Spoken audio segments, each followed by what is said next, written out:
नमस्ते, नमस्कार, जय हिंद, आदाब, भारत माता की जय। मैं सत्यम ठाकुर फिर से स्वागत करता हूं आप लोगों को दरोगा अड्डा पे। और ये रोशन आनंद सर के द्वारा चलाया गया 50-50 टेस्ट है, डेली टेस्ट सीरीज है। और यह रैंक निर्धारित करता है, रिजल्ट नहीं, रैंक निर्धारित करेगा आपका। ठीक है, मेरिट बनाने में अहम भूमिका है। तो ये आपका है सोशल साइंस का, हिस्ट्री, पॉलिटी और ज्योग्राफी का, और साइंस का भी चल रहा है। इसको याद करने की कोशिश करेंगे, हम भी याद कर रहे हैं और आपको भी याद करना है मेरे साथ। तो चलिए याद करते हैं। पहला क्वेश्चन, सिर्फ 50 क्वेश्चन है। इसका एक प्लेलिस्ट पड़ा हुआ है 50-50 डेली प्रैक्टिस सेट करके। ठीक है, डेली टेस्ट करके आप जाके देख सकते हैं दरोगा अड्डा चैनल पे। सब्सक्राइब करें, दोस्तों को भी शेयर करें। पहला क्वेश्चन है, समुद्रगुप्त की प्रयाग प्रशस्ति कौशल के शासक का क्या नाम था? समुद्रगुप्त की प्रयाग प्रशस्ति में कौशल के राजा का क्या नाम था? महेंद्र नाम था। समुद्रगुप्त की प्रयाग प्रशस्ति में कौशल के शासक का नाम था महेंद्र। ठीक है, याद हो गया, महेंद्र नाम था। ऋग्वेद में सर्वाधिक मंत्र किस वैदिक देवता को समर्पित है? इंद्र को। ऋग्वेद में दोस्तों सर्वाधिक मंत्र किस वैदिक देवता को समर्पित है? इंद्र को। ऋग्वेद में दोस्तों जो वैदिक मंत्र है वह इंद्र को समर्पित है, और अग्नि को 200 मंत्र समर्पित है, इसको याद रखिएगा। चलिए तीसरा क्वेश्चन है, भारत के सांस्कृतिक इतिहास के संदर्भ में पारमित पारमित शब्द का सही विवरण कौन सा है? कहता है कि भारत के सांस्कृतिक इतिहास के संदर्भ में पारमित पारमित दोस्तों बौद्ध धर्म से संबंधित है, याद रखिएगा। पारमित शब्द बौद्ध धर्म से संबंधित है। तो पारमित शब्द का दोस्तों विवरण निम्नलिखित में से कौन सा है? तो कहता है कि परिपूर्णताएं जिनकी प्राप्ति से बोधिसत्व पथ प्रशस्त हुआ। परिपूर्णताएं जिनकी प्राप्ति से बोधिसत्व पथ प्रशस्त हुआ। परिपूर्णताएं जिसकी प्राप्ति से बोधिसत्व पथ प्रशस्त हुआ, याद रखेंगे। चलिए अगला क्वेश्चन है, चौथा। अशोक की ब्राह्मी अभिलेख को सबसे पहले किसने पढ़ा था? तो जेम्स प्रिंसेप ने पढ़ा था 1837 में। अशोक की ब्राह्मी अभिलेखों को सबसे पहले पढ़ा था जेम्स प्रिंसेप ने। अशोक का जो ब्राह्मी अभिलेख है ना, उसको सबसे पहले पढ़ा था जेम्स प्रिंसेप ने 1837 में। ठीक है, पांचवा क्वेश्चन है, गुप्त काल में उत्तर भारतीय व्यापार निम्नलिखित में से किस एक बंदरगाह से संचालित होता था?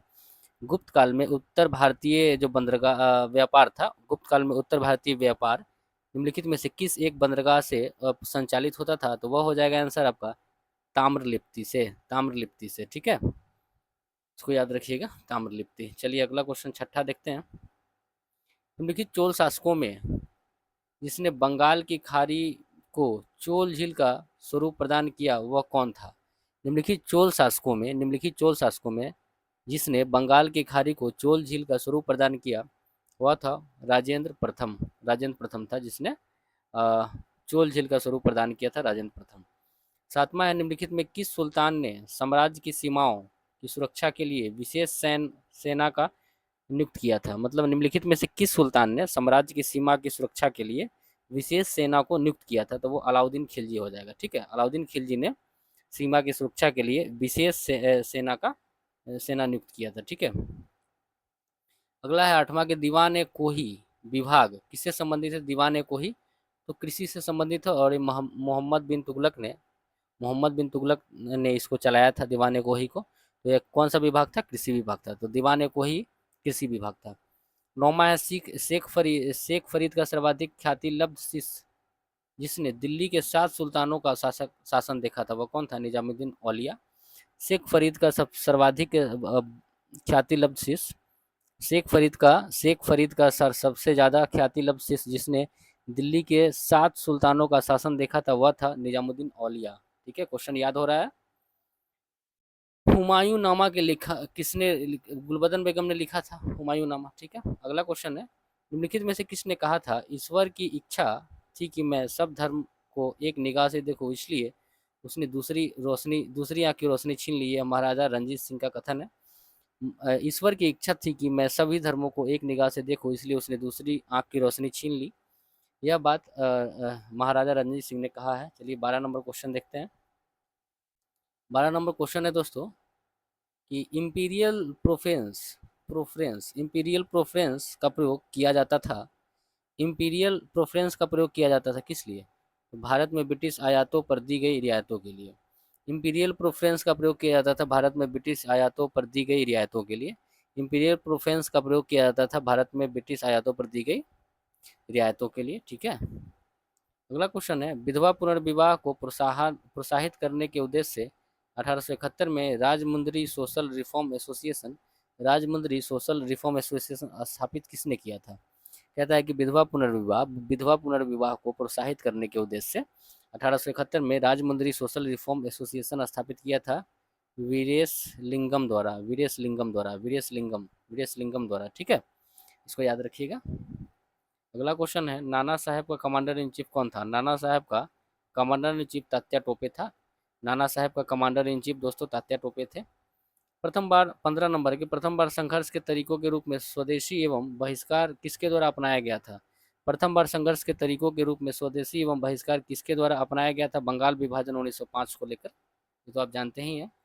16 नंबर है कि रविन्द्रनाथ टैगोर ने अपनी नाइटहुड उपाधि किस कारण से त्याग दिया था? तो जालियांवाला बाग हत्याकांड को लेते हुए। ठीक है, रविन्द्रनाथ टैगोर ने अपनी नाइटहुड की उपाधि त्याग दिया था दोस्तों, क्यों? तो जालियांवाला बाग हत्याकांड के चलते। ठीक है, उन्होंने जालियांवाला बाग हत्याकांड के चलते रविन्द्रनाथ टैगोर ने अपनी नाइटहुड की उपाधि त्याग दिया था। अगला क्वेश्चन है कि महात्मा गांधी के जीवनीकार लुई फीसर संबंधित थे भारत छोड़ो आंदोलन से। ठीक है, महात्मा गांधी के जीवनीकार लुई फीसर संबंधित थे भारत छोड़ो आंदोलन को लेकर। ठीक है, एकदम बारीकी से क्वेश्चन याद करवा रहे हैं दोस्तों, याद नहीं कीजिएगा, याद करने वाला बहुत लोग है, बहुत लोग याद करके बैठा हुआ है, इसलिए वीडियो को 3-4 बार देखिए, याद हो जाएगा। निम्नलिखित में किस वायसराय के कार्यकाल में भारतीयों को राय बहादुर और खान बहादुर उपाधियां प्रदान करना प्रारंभ हुआ? कहते हैं किस वायसराय के कार्यकाल में भारतीयों को राय बहादुर और खान बहादुर उपाधि प्रदान कर किया जाने लगा? वो लॉर्ड लिटन के समय, और लॉर्ड लिटन का काल है दोस्तों 1876 से 1880। ठीक है, तो लॉर्ड लिटन के समय भारतीयों को राय बहादुर और खान बहादुर की उपाधि प्रदान किया जाने लगा। बंकिम चंद्र चटर्जी को के आनंद मठ में किस विद्रोह का उल्लेख है? तो सन्यासी विद्रोह का। बंकिम चंद्र चटर्जी के आनंद मठ में दोस्तों सन्यासी विद्रोह का उल्लेख है। बंकिम चंद्र चटर्जी के आनंद मठ में सन्यासी विद्रोह का चर्चा है। ठीक है, निम्नलिखित स्थानों में किसे मंदिरों का नगर के रूप में जाना जाता है? तो मलूटी को। ठीक है, मलूटी झारखंड में है, 108 मंदिर है यहाँ पर। ठीक है, तो कहता है कि निम्नलिखित स्थानों में किसे मंदिरों का नगर के रूप में जाना जाता है? मलूटी को झारखंड में है दोस्तों, इसको याद रखिएगा। मलूटी कहाँ है? मलूटी दोस्तों झारखंड में है, इसको ध्यान रखिएगा। चलिए अगला है, कहता है सौर मंडल का प्रधान आकाशीय पिंड कौन है? तो सूर्य है। सौर मंडल का प्रधान आकाशीय पिंड दोस्तों सूर्य है। चलिए 22 नंबर क्वेश्चन देखते हैं। कहता है निम्नलिखित में कौन सा एक जलडमरू मध्य अंतर्राष्ट्रीय तिथि रेखा का सर्वाधिक निकट है? कौन सा जलडमरू मध्य है जो अंतर्राष्ट्रीय तिथि रेखा के सर्वाधिक निकट है? तो बेरिंग जलडमरू मध्य। तो बेरिंग जलडमरू मध्य दोस्तों ये अंतर्राष्ट्रीय तिथि रेखा के सर्वाधिक निकट है, बेरिंग जलडमरू मध्य। अगला है, विचार करना है क्वेश्चन पे, कौन सा सही है उसके बारे में कह रहा है। सही केवल एक ही है, केवल कुछ चक्रवात ही केंद्र में वाताक्षी उत्पन्न करते हैं, यही एक सही है। केवल कुछ चक्रवात ही वाताक्षी उत्पन्न करते हैं, ये सही है। तीसरा क्वेश्चन है कि चक्रवात के वाताक्षी के अंदर तापमान यहाँ पे देखिएगा ठीक से, कहता है कि तब चक्रवात के वाताक्षी के अंदर का तापमान आसपास के तापमान का लगभग 10% नहीं 3 डिग्री सेल्सियस से अधिक होता है। ठीक है, ये इतना याद रखिएगा। 24 नंबर क्वेश्चन को देखेंगे। 24 नंबर क्वेश्चन है दोस्तों कि निम्नलिखित में कौन सी जलधारा उत्तरी अटलांटिक महासागर में प्रवाहित नहीं होती है? कौन सी जलधारा उत्तरी अटलांटिक महासागर में प्रवाहित नहीं होती है? तो वो वेंगुएला हो जाएगा। ये दक्षिणी अटलांटिक में प्रवाहित होती है। वेंगुएला दक्षिणी अटलांटिक में प्रवाहित होती है, ठंडी जलधारा है। वेंगुएला दोस्तों ठंडी जलधारा है जो दक्षिणी अटलांटिक में प्रवाहित होती है। लेकिन गल्फ स्ट्रीम, नॉर्वेजियन और फ्लोरिडा ये सारे के सारे उत्तरी अटलांटिक में प्रवाहित होते हैं। तो गल्फ स्ट्रीम, नॉर्वेजियन और फ्लोरिडा उत्तरी अटलांटिक में प्रवाहित होते हैं। लेकिन वेंगुएला दोस्तों एक ठंडी जलधारा है जो कि दक्षिणी अटलांटिक में प्रवाहित होती है। 25 नंबर क्वेश्चन है, संसार का लगभग 3/4 कोबाल्ट जो विद्युत मोटर वाहनों की बैटरी के निर्माण के लिए आवश्यक धातु है, किस देश द्वारा उत्पादित किया जाता है? तो कांगो लोकतांत्रिक गणराज्य द्वारा। ठीक है, कांगो लोकतांत्रिक गणराज्य। ठीक है, कांगो लोकतांत्रिक गणराज्य। कहता है संसार का लगभग 3/4 कोबाल्ट जो विद्युत मोटर वाहनों, ठीक है, मोटर वाहनों होगा, मोअर वाहनों लिख दिया। मोटर वाहन की बैटरी के निर्माण के लिए आवश्यक धातु है, यह कांगो गणराज से उत्पादित किया जाता है, ठीक है। 26 नंबर क्वेश्चन देखेंगे। निम्नलिखित में कौन सा एक नगर साइबेरियन पारिये रेल मार्ग पर अवस्थित है? कौन सा नगर जो है साइबेरियन पारिये रेल मार्ग पर आधारित है? तो वो सोची हो जाएगा। कौन सा एक नगर साइबेरियन पारिये रेल मार्ग पर अवस्थित नहीं है दोस्तों, सॉरी, ये कहता है कि अवस्थित नहीं है, इसको याद रखिएगा। तो सोची अवस्थित नहीं है, लेकिन कजान, उस्मान और चीता, कजान ओमसक ओमसक कजान ओमसक और चीता, कजान ओमसक और चीता, ये साइबेरियन पारित रेल मार्ग पर अवस्थित है, लेकिन सांची अवस्थित नहीं है।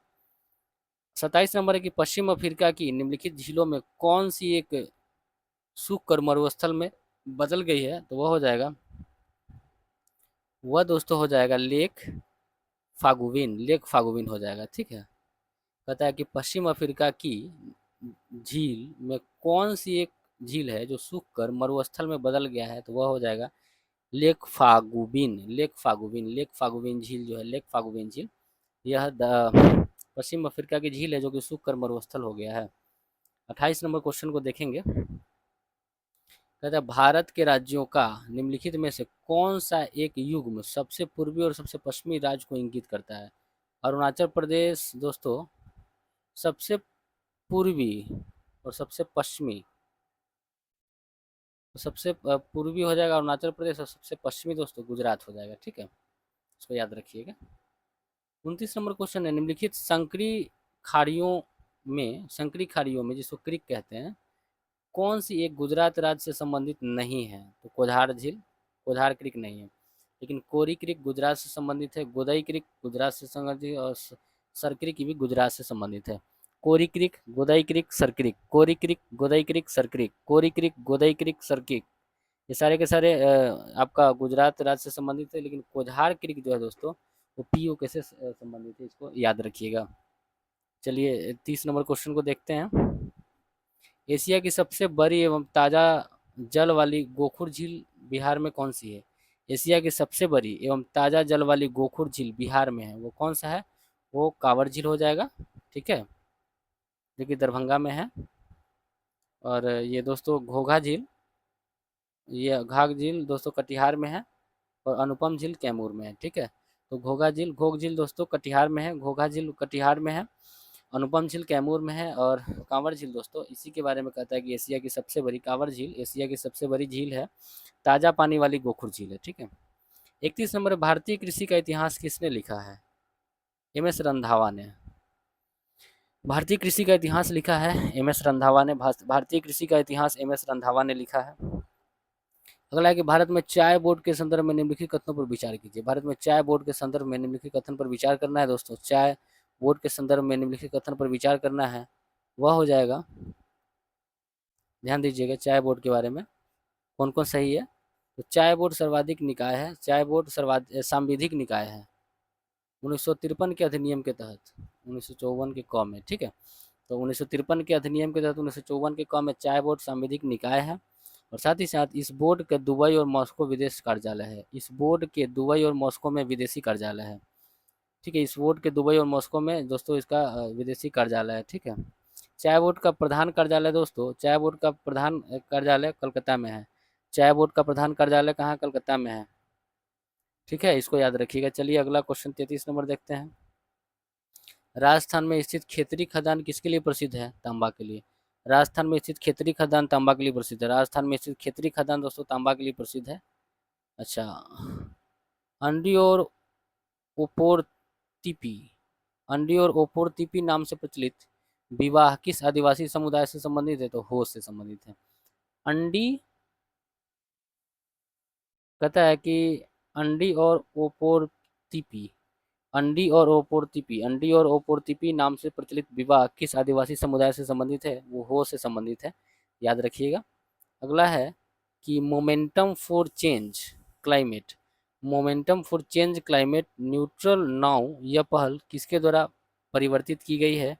यूएनएफसीसीसी सचिवालय, यूएनएफसीसीसी सचिवालय, यूएनएफसीसीसी सचिवालय, यूएनएफसीसीसी सचिवालय। तो momentum for change climate neutral now, momentum for change climate neutral now, यह पहल किसके द्वारा प्रचलित है, परिवर्तित की गई है? यूएनएफसीसीसी सचिवालय। बोर्ड ऑफ कंट्रोल की स्थापना किस अधिनियम के तहत हुआ था? पीटर्स इंडिया एक्ट 1784 के तहत। बोर्ड ऑफ कंट्रोल की स्थापना हुआ था Pitt's India act 1784। Board of control की स्थापना हुआ था किस अधिनियम के तहत? पीटर्स इंडिया एक्ट 1784 के तहत। 37 नंबर क्वेश्चन देखेंगे। अनुच्छेद 324 संबंधित है निर्वाचन आयोग से, ठीक है। अनुच्छेद 315 है दोस्तों लोक सेवा आयोग से, अनुच्छेद 315 लोक सेवा आयोग से, अनुच्छेद 315 लोक सेवा आयोग से। अनुच्छेद 280 दोस्तों यह संबंधित है वित्त आयोग से, अनुच्छेद 280 वित्त आयोग, अनुच्छेद 280 वित्त आयोग, अनुच्छेद 280 वित्त आयोग से संबंधित है। अनुच्छेद 338 दोस्तों यह संबंधित है राष्ट्रीय अनुसूचित जाति आयोग से, अनुच्छेद 338 संबंधित है राष्ट्रीय अनुसूचित जाति से संबंधित है, ठीक है। चलिए आगे बढ़ते हैं। 38 नंबर क्वेश्चन है, भारतीय संविधान के अनुच्छेद 14 में लिखा हुआ कानून के समक्ष समानता किस देश से संबंधित है? किस संविधान से लिया गया? ब्रिटेन से। देखिए अनुच्छेद 14 में जो लिखा हुआ है, अनुच्छेद 14 में है कानून के समक्ष समानता, कानून के समक्ष समानता अनुच्छेद 14 में है, या कहाँ से लिया गया? तो ब्रिटेन से लिया गया, ठीक है, वही बात कह रहा है। कहता है निम्न में किस राष्ट्रपति ने एक शक्ति का प्रयोग किया था? एक शक्ति का प्रयोग किया था जिसे संवैधानिक शब्दावली में जेवी निषेधाधिकार कहा जाता है। यह है ज्ञानी जैल सिंह, ज्ञानी जैल सिंह। किस राष्ट्रपति ने एक शक्ति का प्रयोग किया था जिसे संवैधानिक शब्दावली में जेबी माने पॉकेट वीटो जो कि 111 से संबंधित है निषेधाधिकार कहा जाता है? यह ज्ञानी जैल सिंह के समय हुआ था, ठीक है, इसको याद रखिएगा। 40 नंबर क्वेश्चन देखेंगे। प्रथम स्पीकर किसके विरुद्ध लोकसभा में अविश्वास प्रस्ताव लाया गया था? तो जीवी मावलंकर। प्रथम स्पीकर जिसके विरुद्ध लोकसभा में अविश्वास प्रस्ताव लाया गया था, वह प्रथम स्पीकर जिसके विरुद्ध लोकसभा में अविश्वास प्रस्ताव लाया गया था, वो जीवी मावलंकर स्पीकर थे 1954 में, उसी के समय, ठीक है। अगला क्वेश्चन है 2G स्पेक्ट्रम कांड की जांच के लिए बनी संसद की संयुक्त समिति का अध्यक्ष कौन है? तो ये पीसी चाको है, ये करंट अफेयर है दोस्तों, और ये एक तरह से पूछा जा सकता है कि 2G स्पेक्ट्रम घोटाला हुआ था, उसमें संसद समिति की एक समिति बनी थी, उसके अध्यक्ष पीसी चाको था, ठीक है, और ये घोटाला 2011 में हुआ था। 2011 2017 है शायद, पता नहीं क्या लिखता है। चलिए अगला क्वेश्चन है दोस्तों, मुख्यमंत्री से संबंधित निम्नलिखित कथनों में कौन सा कथन सही नहीं है, कौन सा कथन गलत है? तो सबसे पहले जानिए कि मुख्यमंत्री की नियुक्ति आर्टिकल 164 से संबंधित है। मुख्यमंत्री की नियुक्ति अनुच्छेद 164 से संबंधित है, ठीक है। यह साधारणतः राज्यपाल द्वारा नियुक्ति किया जाता है, ये बात चयनित नहीं नियुक्ति होता है, ठीक है। यह राज्यपाल द्वारा औपचारिक नियुक्त पाता है, बात सही है। यह विधानसभा में बहुमत दल के सदस्यों का चुना जाता है, ये बात भी सही है। उसका पद पर बना रहना बहुत से कारकों पर निर्भर करता है, ये बात भी सही है। चलिए 43 नंबर क्वेश्चन है, राज्य विधान परिषद के सदस्य निम्नलिखित में किस श्रेणी से नहीं चुने जाते हैं? विधान परिषद के सदस्य दोस्तों उद्योगपति से नहीं चुने जाते हैं, लेकिन स्थानीय निकाय पंचायतों के सदस्य शिक्षक और स्नातक के द्वारा चुने जाते हैं विधान परिषद के सदस्य। तो कहा कि राज्य विधान परिषद के सदस्य निम्नलिखित में किस श्रेणी से नहीं चुने जाते हैं? तो उद्योगपति नहीं चुने जाते हैं, उद्योगपति नहीं चुनता है इनको। स्थानीय निकाय पंचायत का सदस्य शिक्षक और स्नातक चुनता है इसको, ठीक है। 44 नंबर क्वेश्चन है, केंद्र और राज्यों के बीच विवादों को तय करने के लिए, केंद्र और राज्यों के बीच जो विवाद होता है उसको तय करने के लिए भारत के सुप्रीम कोर्ट सर्वोच्च न्यायालय की शक्ति किस अधिकार क्षेत्र के अंतर्गत आता है? तो मूल क्षेत्र अधिकार के अंतर्गत आता है। और दोस्तों सुप्रीम कोर्ट का मूल क्षेत्र अधिकार आर्टिकल 131 में दिया गया है। सुप्रीम कोर्ट का मूल क्षेत्र अधिकार आर्टिकल 131 में दिया गया है, इसको याद रखिएगा। 45 नंबर, भारत के न्यायिक सक्रियता संबंधित है किससे? जनहित याचिका से। भारत में न्यायिक सक्रियता संबंधित है जनहित याचिका से। भारत में दोस्तों न्यायिक सक्रियता संबंधित है जनहित याचिका से संबंधित है। चलिए 46 नंबर क्वेश्चन को देखते हैं। कहता है कि 73वां संविधान संशोधन कानून की वैधानिक शुरुआत किस संविधान संशोधन बिल से हुई है? तो 64वां संविधान संशोधन बिल 1989। उस समय प्रधानमंत्री राजीव गांधी था। तो कहता है कि 73वां संविधान संशोधन कानून की वैधानिक शुरुआत किस संविधान संशोधन बिल से हुआ है? तो 64वां संविधान संशोधन बिल 1989, 64वां संविधान संशोधन बिल 1989 से। और उस समय दोस्तों प्रधानमंत्री राजीव गांधी था। भारत निर्वाचन आयोग द्वारा वोटर, दोस्तों यहाँ पे कहता है कि भारत, एक सेकेंड, कहता है कि भारत निर्वाचन आयोग द्वारा voter verified paper audit trail VVPAT, voter निर्वाचन आयोग द्वारा voter verifiable paper audit trail, VVPAT का पूरा नाम होता है voter verifiable paper audit trail प्रणाली का प्रयोग पहली बार कहाँ किया गया था? तो ये नॉक्सेन विधानसभा क्षेत्र नागालैंड में 2013 में वीवीपैट का सबसे पहला प्रयोग किया गया था दोस्तों, नॉक्सवा नॉक्सेन विधानसभा निर्वाचन क्षेत्र नागालैंड 2013 में, ठीक है। केंद्रीय सूचना आयोग की स्थापना किस वर्ष हुआ था? 2005 में।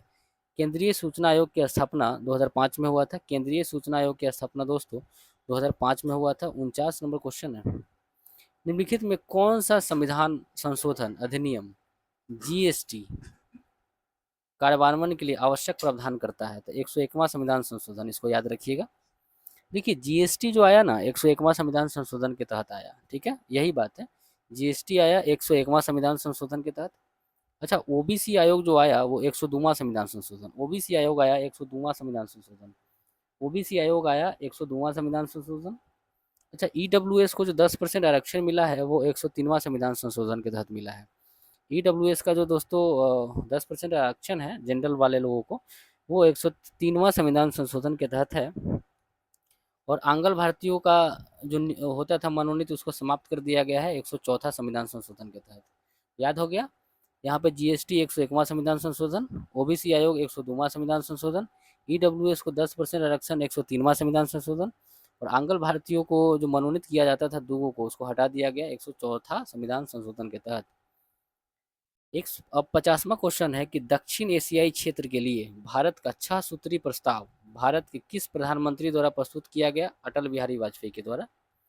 कहता है कि दक्षिण एशियाई क्षेत्र के लिए भारत का 6 सूत्री प्रस्ताव भारत के किस प्रधानमंत्री द्वारा प्रस्तुत किया गया था?